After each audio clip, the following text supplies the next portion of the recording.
the channel. We remain in lockdown here in the UK, so it's another home-produced edition of YouTube this week, where I consider the question, sunrise or sunset? Which do I prefer? A hugely difficult one to answer, of course, but let's consider the relative merits, starting with sunrise. What I love most about sunrise is the peace, quiet, and tranquility of that time of the day. Being alone and enjoying the quiet, the calm, the stillness and the silence before the awakening of the day. Times like this, with not a soul on the beach, the sun below the horizon. There is something wonderful about being awake, up and about while the world sleeps, soaking up the feeling at this special time of day, basking in that first light as the day takes its first breath and awakens from its slumber. Witnessing the beauty of the subtle changes in the colours, the hues and the tones in the sky. Listening to the dawn chorus, the sounds of nature in the landscape, the birds, the wildlife, the break of day. Regarding the clouds catching fire and erupting with those angry reds and burnt orange glows. Seeing the sun in all its grandeur with its magnificent energy appearing above the horizon. Being lucky enough to behold landscape vistas like this, with the very first light of day kissing the mountain tops, igniting the low cloud and producing this fell top fire-like rage devouring the ridgeline, blazing white heat and flames licking the skies. At this time of day, unless you are at a true honeypot location after that absolute classic shot, you will enjoy that feeling of solitude, being totally alone and at one with your surroundings, nature and the landscape. This rarely happens at sunset, when there are usually many more people about. This detachment from the human race, the seclusion, peace and quiet, is a considerable advantage for sunrise over sunset.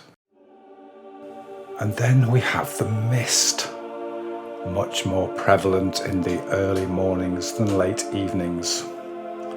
This is because cooler conditions, clear skies and light winds all help contribute to mist and fog.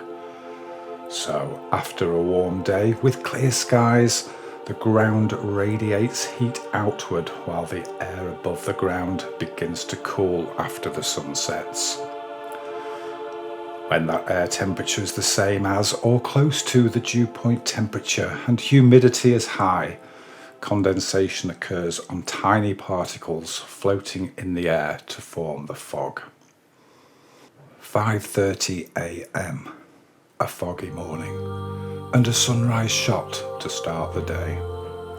Taken at the summit of The Cloud in Cheshire with its sandstone rocks, heathers and a trig point under a burning sky. Atop the summit I had gained sufficient elevation to rise above the cloud inversion below, which filled the Cheshire plain, bathing the quilted fields and countryside in mist and fog. The swirling mist revealing pockets of trees, a farmstead island, patchwork fields and pylons reaching to the skies. The sun gradually burned off the mist to reveal the 20 Arches viaduct, bathed in early golden light, the stone for which was taken from right here at the summit of the cloud and was opened in 1849. A particular favourite image of mine, this was a shortlisted 2020 entry for the UK Landscape Photographer of the Year competition. Mist adds an ethereal, magical atmosphere and quality to the landscape, combined with the early low directional golden hour light seen here, transforming the landscape enhanced with the stillness and mirror-like reflections in the river.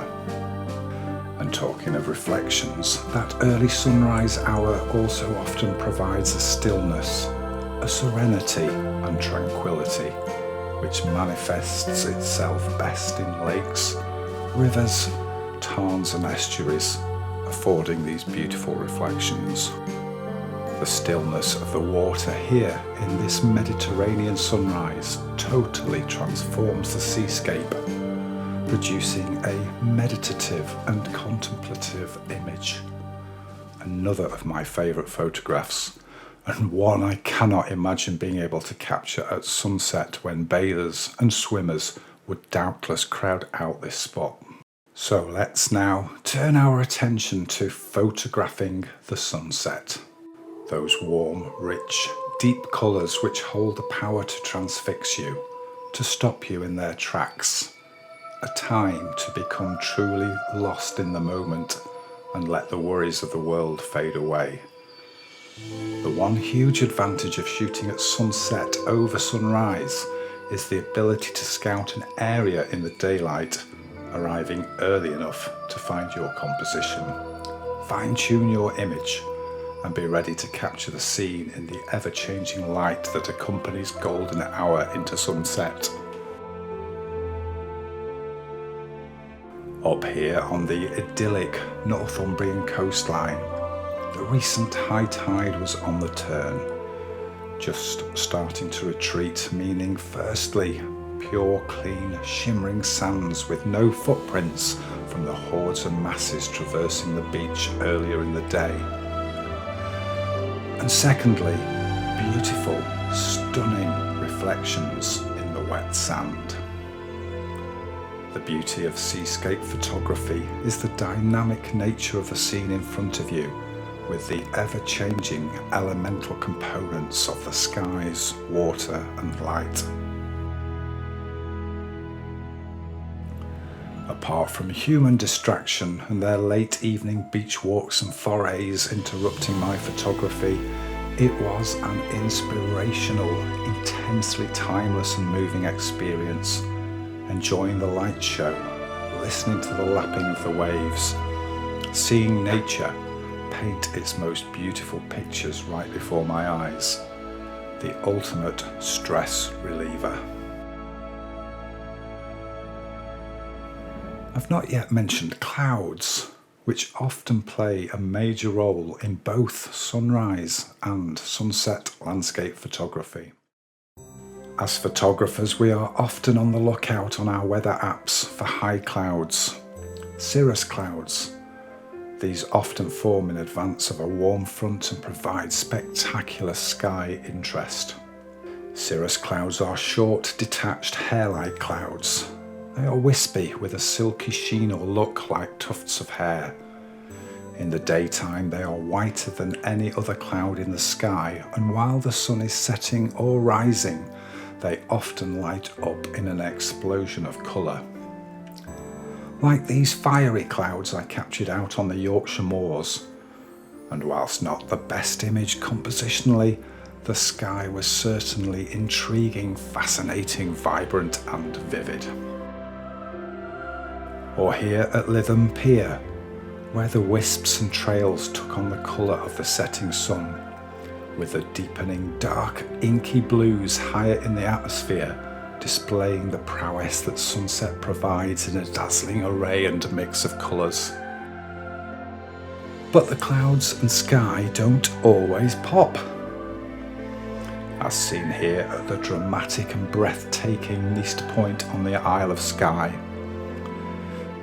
Instead, we have a combination of a much softer colour palette, with pastel skies contrasted against the fierce burnt orange light on the cliff face. And remember what I said earlier about honeypot locations? Turn 90 degrees to the right and just look at the company I had on that evening.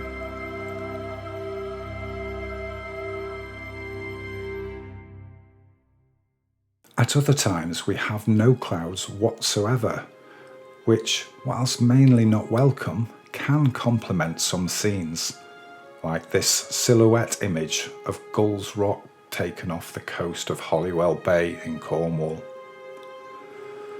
And one of my all-time favourite sunset images, taken high up from Santo Winery, overlooking the caldera on the Greek island of Santorini.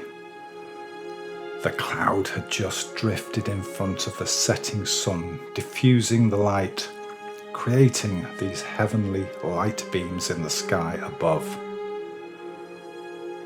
All the while, the motorboat was slowly heading into the scene from the left-hand side to add scale to the image, and it was just a question of waiting for the vessel to take its position in the rich, late, golden reflected light on the water, and then take the image. So back to the original question, which do I prefer? Well, in compiling this film and perusing my hard drives, it is self-evident that I have many, many more sunrise shots than sunset. Very, very roughly a 70-30 split. So the conclusion there is that I'm definitely more of a morning person when it comes to getting outside with the camera. And as I mentioned previously, I do prefer the solitude, peace and tranquility at sunrise over the personal intrusion and encroachment too often experienced at sunset. The variety of conditions as the blue hour transcends to golden hour, the higher prevalence for those ethereal misty mornings, and the opportunity of still reflective waters are all huge plus factors, and if I'm being honest, drive and motivate me more and more to shoot earlier as opposed to later. That said, sunrise image locations generally require greater scouting as quite simply you can't scout out in the dark. Sunset locations come into their own here as you can arrive in good time to find your composition. And in reviewing the images in this film, the sunset photographs are my favourite, only slightly winning by just a tiny nudge overall. But what really strikes me, and to my very final point, which applies to both times of day, and to any image in fact, is the emotional attachment we have with a photograph, the memories we hold of that instant we captured, evoking relatable feelings and emotions attached to that moment in time. So, hold that thought. Thank you for watching and listening. Cherish those moments, and until next time, goodbye.